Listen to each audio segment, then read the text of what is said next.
det varmt? Nei. Det. Så prøver man bare litt alvorlig. Det er jo opp til nå.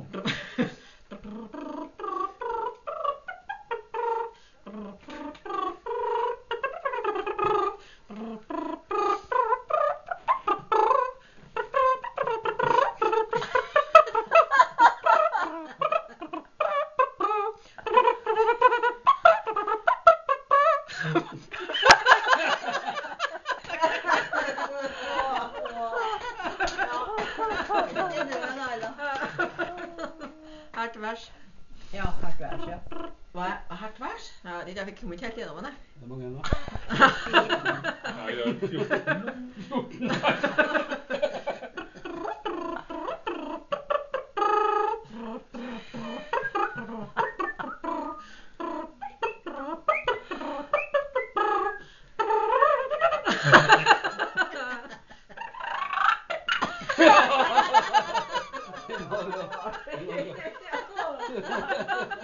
Ja, du går videre, Odd. Ja, det er det, Odd.